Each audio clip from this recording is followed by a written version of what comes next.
Kata beliau nih, saya nggak nyangka bisa ketemu lagi. Akhirnya dia yang pertama nelpon ke saya. Siapa waktu jeng aing gitu. Kan saya nggak tahu, suaranya sudah nggak kenal. Beda ya? Sangat beda. 35 tahun yang lalu itu ngomongnya. Hobinya Abuya ini dulu apa, Pak? Itu dia main musik sama saya. Oh, memang main musik ya, Pak? Dulu pernah ngamen ke Bogor, ke Cianjur paling sering, ke Bandung. Yang paling sering itu Bogor, Cianjur paling sering ngamen. Ngamen? Nah, gimana, Pak? Ngamen di terminal apa ke rumah? Terminal, ke rumah-rumah, ke pasar. Oh gitu. Dulunya ini. Toko-toko. Itu banyak sekali lah pengalaman sama kita. Usia itu usia berapa ya? Sekitar ya 17-18 lah, kurang lebih. Berarti masih remaja banget ya.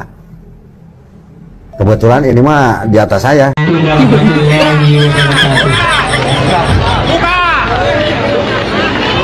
Lebar.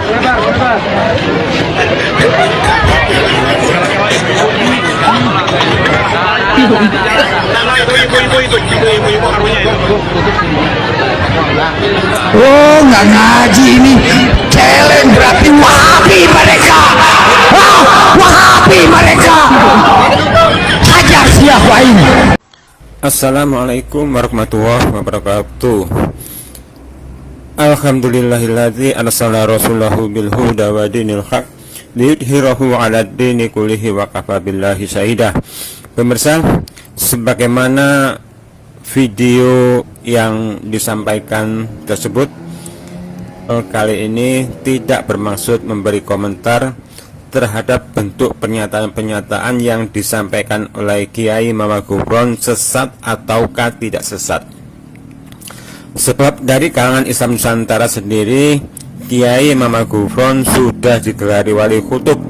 Jadi kalau sudah menyandang gelar wali kutub, maka apapun fatwa yang keluar darinya akan dianggap sebuah kebenaran bagi kaum yang meyakini kelayakan gelar itu.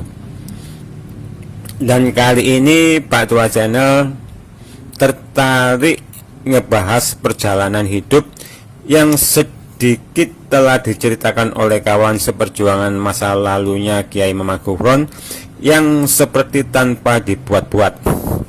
Pemirsa, perjalanan hidup seseorang yang dialami saat ini seringkali tidak terfikirkan di masa lalunya. Ada yang jadi perampok, padahal dikala masih sekolah ia bercita-cita pingin jadi polisi, pingin jadi tentara atau lainnya. Ada yang saat masih sekolah pingin berdagang seperti ayahnya yang seorang pedagang sukses, tapi ternyata ia jadi seorang anggota DPR.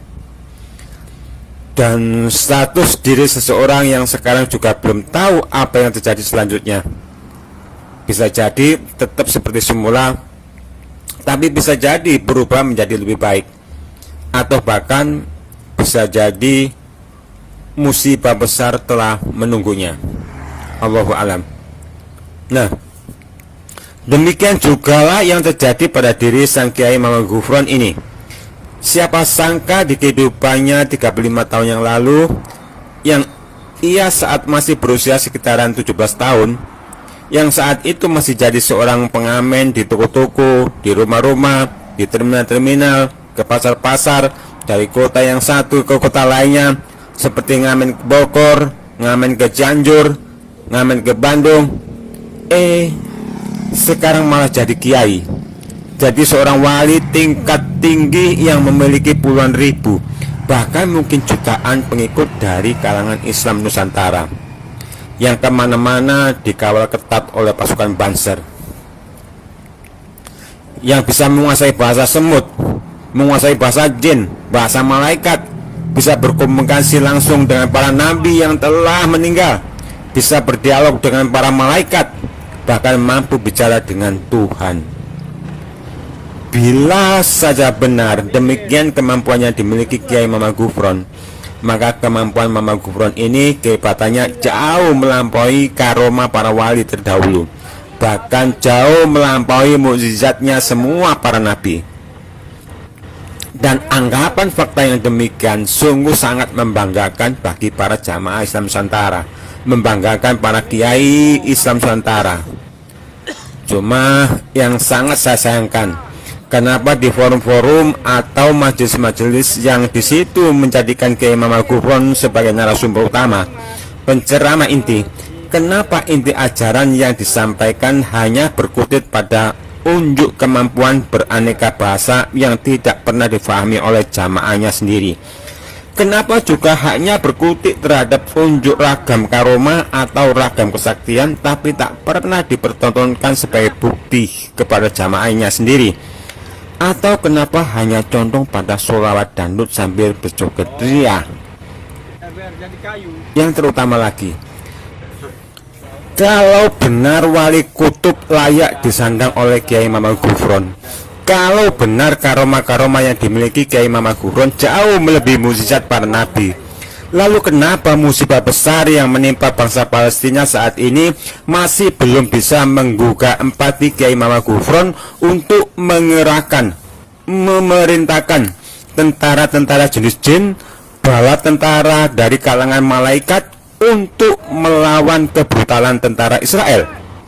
Nah pemirsa, cukuplah dari sini apa yang perlu saya sampaikan. Moga kita menjadi tergolong orang-orang yang mau berpikir. Subhanakallahumma wa bihamdika asyhadu alla ilaha illa anta astaghfiruka wa atubu ilaik. Wassalamualaikum warahmatullahi wabarakatuh.